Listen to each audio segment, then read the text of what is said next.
Yesterday somebody did say last but not least, but that doesn't apply to what I'm doing today. The rule, the principle that applies today is last but least. And the reason I say least is that my presentation has to do with a small corner of just war theory, not the whole business. Can somebody turn that light off? Oh, I thought you were working with it. No, no, I don't need it. Oh, It's blinding me. that's why I moved aside. I never think of I'm talking about just one corner of just war theory, a corner that our Boris suggested to me, Boris Kashnikov suggested to me in an email he sent me about a year ago, where he presented his views of just war theory, which I think are all wrong, but that's, that's between the two of us. But he did make the suggestion that there's something wrong with the dimension of thinking that a lot of people who deal with just war theory hold, namely that on one side of the dimension is pacifism, in the middle is just war theory, and on the other side is realism, right? And he said, that's not right, there's something wrong there.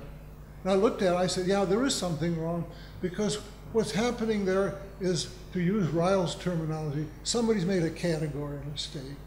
It's like comparing an apple, and then somebody throws in an orange, right?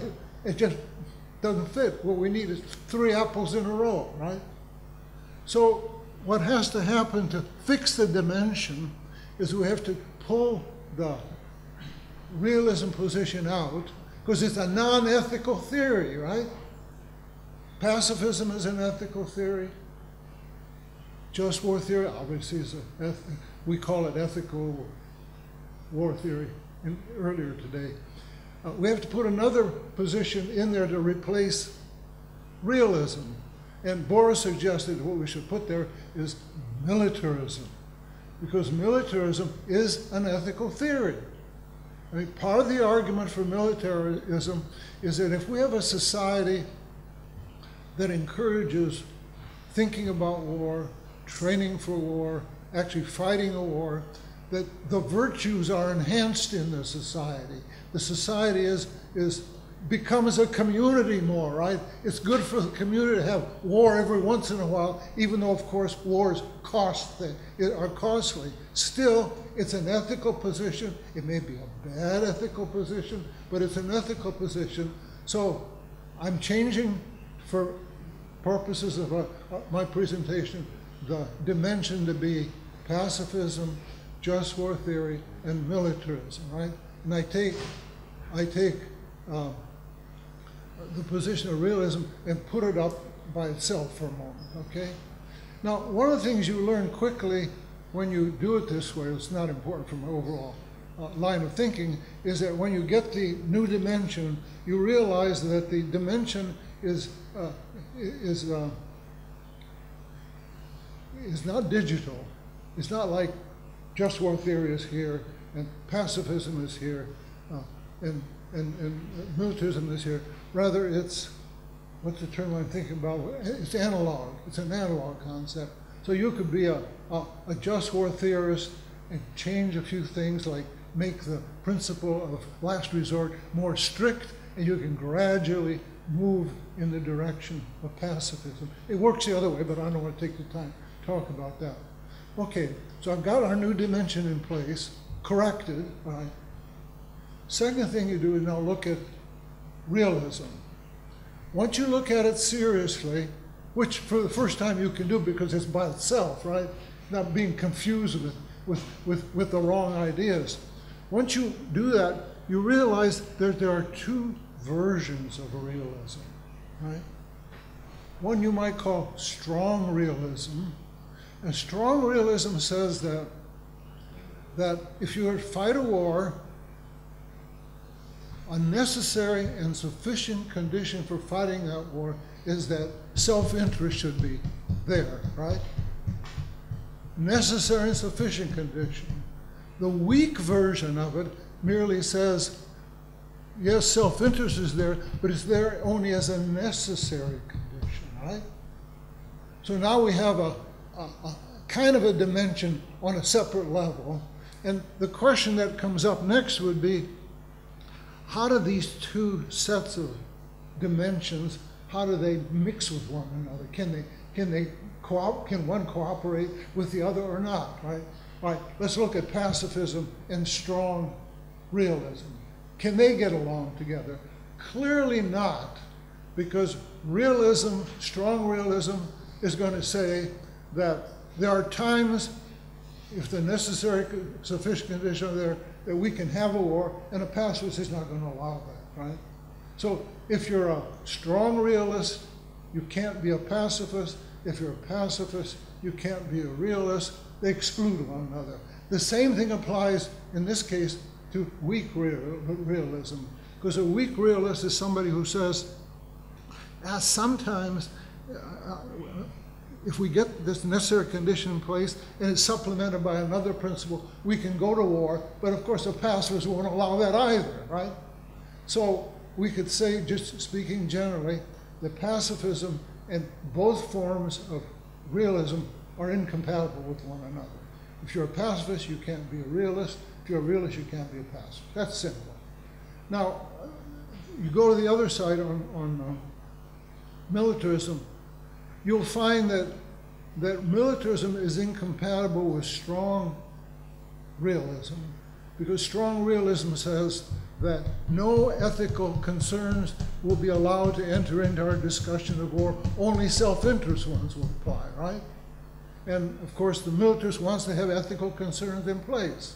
We go to war if it enhances our moral fiber, if our people become more courageous, more loyal, more this, more that, and then we can maybe go to war if we have these virtues in place. But in a funny way, weak realism is compatible with militarism, because the militarist says that you've got to have these virtues in place before you go to war, but it says merely you could do some self-interest work which wouldn't necessarily interfere with the militaristic activity. I'll give you a better example of that shortly when I compare the realist positions with just war theory. That's what interests me. All right, strong realism and just war theory, they're incompatible. I don't want to go into details about it, but they're incompatible. But it's not true that just war theory is incompatible with weak realism. And a good example of that would be the first Gulf War, where the Allied forces said, especially the Americans said this, we're going in there to liberate Kuwait, right? And it was something compatible with just war theory, satisfied just cause. And Bush said he spent a lot of time doing last resort. He got disgusted after a while, and he made deadlines for Saddam, and he didn't meet them. So they just blasted him away and took Kuwait back. So just war theory was at least superficially satisfied, but there was at the same time the claim the reason the Americans were there was because of oil, right? There was some self-interest there, right? I think somebody like Bush would probably say, so what, right? We can have fighting within the tradition of just war theory, have it compatible with a bit of self-interest theory, because they don't interfere with one another if it's only a necessary condition for going to war. Right? I can push it a little harder. Imagine a conversation taking place between a weak realist and a just war theorist. And the weak realist is doing all the talking. And he starts out or she starts out the discussion by saying, look, you dummy, the reason you're against realism is all you're thinking about is strong realism. And you reject strong realism, therefore, foolishly, you reject all forms of realism. That's a mistake, right? there's nothing wrong with fighting a war in accordance with all the principles of just war theory, and at the same time ensuring that the oil you're looking for is going to be available to save the economy of Europe and the economy of the United States. And we got Canadians here today, the Canadian people too, right? That there's no incompatibility there. In fact, you could develop an argument. You could develop an argument that goes something like this, and the realist will make that argument. He will say, you know, it's to your advantage politically to allow a self-interest thing to be there, because if you don't do it, if you merely approach the war, whatever war it is, through just war theory, what's going to happen is your people at home are going to get tired of it and are going to pull out of the war when casualties start to rise, costs begin to rise. You're going to hear arguments like, oh, we should use our money to build bridges, to build schools, do things like that, instead of liberating the Kuwaitis, right? But if you try to justify the war on pure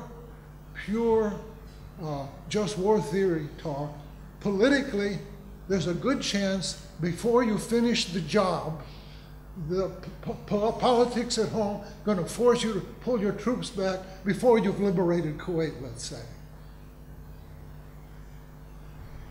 Push it even harder. He will say, if you allow a bit of excuse me, if you allow a bit of self-interest in the situation, it will enhance your chance of satisfying the just war principles. You won't do it. You can't satisfy the just war principle. Excuse me. You can't satisfy the just war principles sometimes. Gotta get my water there, please. Yeah, thank you.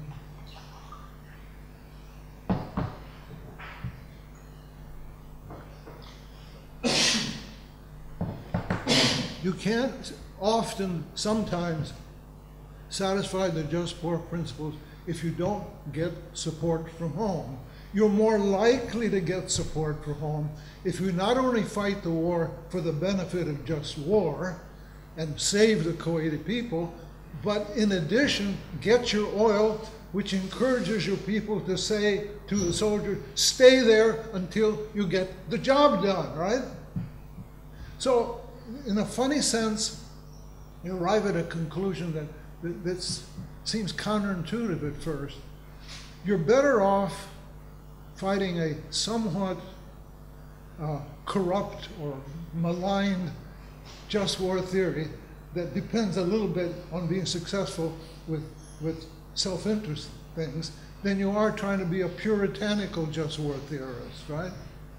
You want politically, you want to have some self-interest there because it increases the chances that your war is going to go well, right? Okay. Now, they have an interview, that's why. I'm sorry? They have an interview, that's why they're... Oh yeah, that's all right. Goodbye. Now, somebody might object to what I'm saying by saying the trouble with your proposal is that if you have self-interest reasons for going to war alongside just cause principles for going to war, you won't know what really animates the going to war. It could be, for example, that most of the power people who made the decision to go to war were interested in the oil rather than in liberating the Kuwaitis, right? Or maybe it could be the other way. You don't really know. My response to that is, I don't give a damn, right?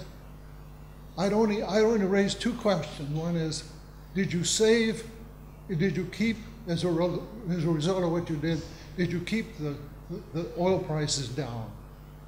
Yes. Did you liberate Kuwait? Yes, right? Who cares now what the motivations were of the people there? Surely both motivations are there, but whether it's 60-40 60 oil, 40 just cause, or the other way around. It doesn't make much difference.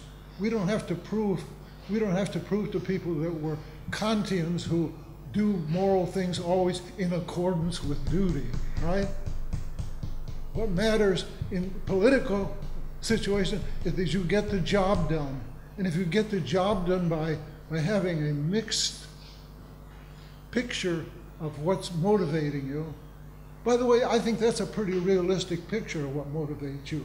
If you can imagine a group of leaders, let's say in Washington, deciding whether to go to war in 1990 to liberate Kuwait. I imagine when Bush was talking to his leaders, he had all kinds of views being expressed. Some people will say, we shouldn't go to war unless we have some reason, personal, selfish reason for going to war. And they could see the oil is there, so they would be happy if we went to war. Others, more idealistic, would be citing just war theory. Okay, that's the way decisions are made.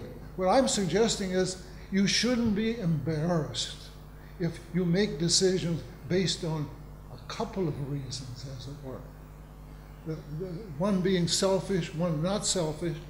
That's good because, again, the dirty kind of war or the corrupt kind of war seem to be more likely to be successful to do justice than a war fought purely by moral reasons.